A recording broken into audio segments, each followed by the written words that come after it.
샬롬, 좋은 아침입니다. 서천 목사입니다. 오늘도 여러분의 믿음의 기도가 하나님께 응답받는 좋은 날이길 기원합니다. 오늘 우리가 함께 읽고 나눌 하나님의 말씀은 갈라디아서 3장 3절로 5절까지의 말씀입니다. 함께 읽겠습니다. 너희가 이같이 어리석으냐? 성령으로 시작하였다가 이제는 육체로 마치겠느냐? 너희가 이같이 많은 괴로움을 헛되이 받았느냐? 과연 헛되냐? 너희에게 성령을 주시고 너희 가운데서 능력을 행하시는 이의 일이 율법의 행위에서냐 혹은 듣고 믿음에서냐? 아멘. 예수님을 믿음으로 그리스도인이 되었습니다. 예수님의 믿음을 믿음으로 하나님의 자녀가 되었습니다. 그리고 믿음으로 의롭다 인정받았습니다. 전부 믿음으로 된 일입니다. 그런데 이 믿음은 아무리 생각해도 믿음이 좋고 나쁨을 평가할 기준이 되지 못하는 것 같습니다. 보이지 않으니까요. 이 부분이 어제도 언급한 것처럼 믿음의 약점처럼 여겨집니다. 예수님을 믿는다는 사람의 행동이 여전히 옛사람의 모습인 경우가 많잖아요. 갈라디아서 시대에는 예수님을 믿어 의롭게 되었다면서 여전히 방탕하는 사람들도 있었고요. 우리 시대도 그렇지만요. 그런데 그 사람들도 예수님을 믿는답니다. 도대체가 예수님을 믿는다는 기준이 뭔지 싶은 생각이 들면서 자연스럽게 그들의 행위로 그 사람들을 정죄하게 되지요. 그러나 바울은 예수님을 믿으면서도 여전히 방탕한 사람들을 정죄하지 않았습니다. 다만 예수님을 죄짓도록 조장하는 사역자로 만들지 말라면서 의로움을 지키도록 인도했지 그들의 믿음을 평가하지 않았습니다. 반면에 유대계 기독교인들은 예수님을 믿는다면서 방탕하게 사는 사람들을 율법 없는 자들이라고 구원에서 박탈당할 사람들이라고 평가했습니다. 그러면서 믿는 사람은 율법을 지켜야 한다고 강조했고 율법의 행위를 평가의 기준으로 삼았습니다. 이 둘을 놓고 생각해보면 우리 생각에도 유대계 기독교인들의 이런 기준이 더 적절하게 여겨집니다. 우리도 그런 식으로 타인을 평가하니까요. 그러나 여러분, 여기에는 심각한 문제가 있습니다. 무엇이냐 하면 심판은 정죄는 하나님만의 권한이라는 사실입니다. 성도들의 믿음은 하나님께서 평가하시고 심판하실 일이지 우리가 해야 할 일, 해도 되는 일은 아닙니다.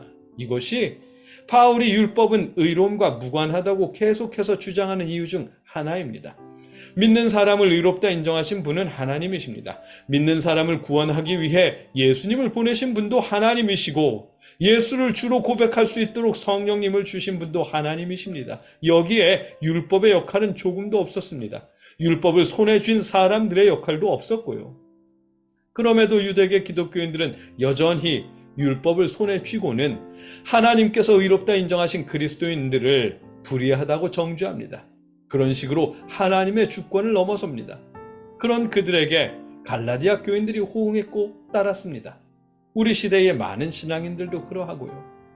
바울은 그런 사람들을 어리석다 말씀하셨습니다. 우리가 의롭다 인정받고 성령을 받은 일은 우리의 믿음으로 된 일인 것을 말씀하셨습니다. 성령으로 시작한 일을 육체로 율법이나 행위로 마치지 말라고 말씀하십니다.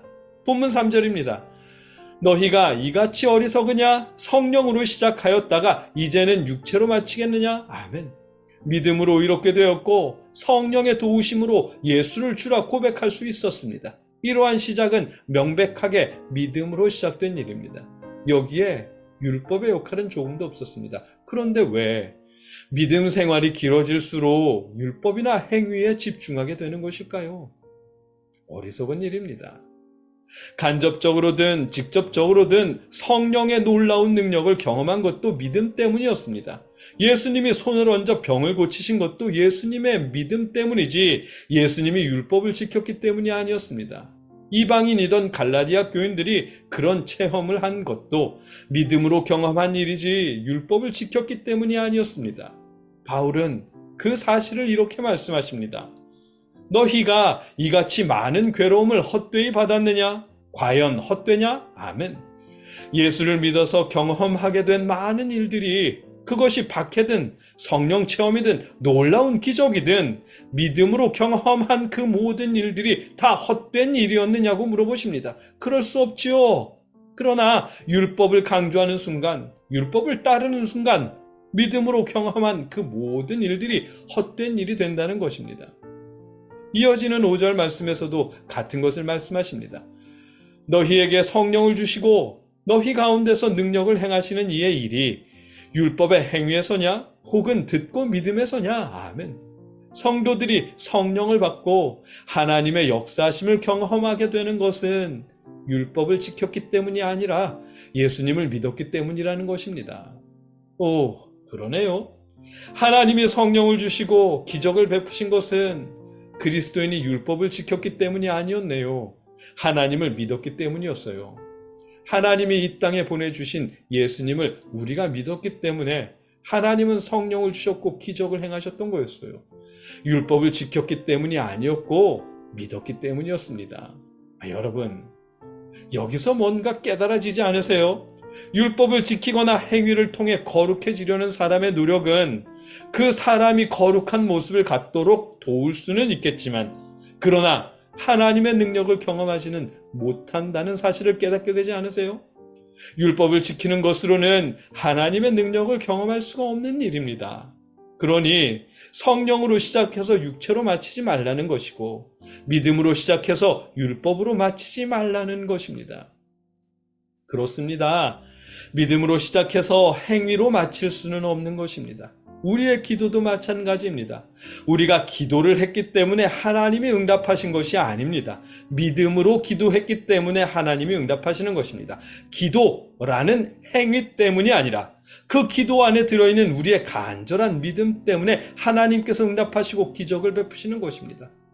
아니, 믿지도 않는데 누가 기도해? 기도하는 게 바로 믿는 거지 라고 생각하실 수도 있겠는데, 아닙니다. 간혹 믿음 없이 기도하는 경우도 있습니다. 예수님께서 마태복음 6장 7절에 기도할 때에 이방인과 같이 중언부언하지 말라. 그들은 말을 많이 하여야 들으실 줄 생각하느니라 고 말씀하신 일이 있거든요. 말을 많이 하는 기도의 행위로 응답받는 줄 아는 사람들이 있으니까 예수님도 그렇게 말씀하신 거겠죠. 그리고 야고보서 5장 15절에도 기도는 이 아니라 믿음의 기도는 이라면서 그냥 기도와 믿음의 기도를 구분하신 것이 되고요. 우리의 새벽 기도도 마찬가지입니다. 새벽 기도가 능력이 되는 것은 작정하고 새벽 기도에 나가 기도했기 때문이 아니라 기도로 하루를 시작하려는 믿음 때문에 능력이 되는 것입니다. 그러니 새벽 기도나 봉사, 이런 행위로 믿음의 척도를 삼지 마십시오. 하고 싶어도 못하는 분이 계신가 하면 하기 싫어도 직분 때문에 마지못해 하는 분들도 계시거든요. 기도든 새벽 기도든 봉사나 봉헌의 행위는 믿음을 평가하는 척도가 될 수 없습니다. 그런 것으로 믿음을 평가하는 일은 성령으로 시작했다가 육체로 마치는 것이고 믿음으로 시작했다가 행위로 끝나는 것과 마찬가지입니다. 우리 하나님은 율법의 행위 때문이 아니라 믿음 때문에 우리에게 성령을 주셨습니다. 기도의 행위 때문에 응답하신 것이 아니라 기도 안에 있는 간절한 믿음 때문에 역사하신 것입니다. 믿음으로 시작해서 율법으로 마치겠느냐는 오늘 본문이 우리에게 깨닫게 하시는 말씀입니다. 여러분, 하나님이 받으시는 것은 율법의 행위가 아니라 믿음입니다. 하나님이 받으시는 기도는 열심히 기도하는 기도의 행위가 아니라 기도하며 믿는 그 믿음입니다. 믿음으로 기도하십시오. 아버지의 역사하심을 믿고 하나님의 인도하심을 믿으십시오. 그리 아니하실지라도 더 선한 길로 인도하실 것을 믿으며 기도하십시오. 그 기도에 응답이 있을 것입니다. 함께 기도하겠습니다. 우리의 기도를 들으시는 아버지 하나님, 우리의 기도가 기도라는 행위가 되지 않게 하여 주시옵소서. 우리의 기도가 간절한 믿음이 되게 하시고 주님 믿음으로 드리는 우리의 기도에 응답해 주시옵소서. 예수님의 이름으로 기도드립니다.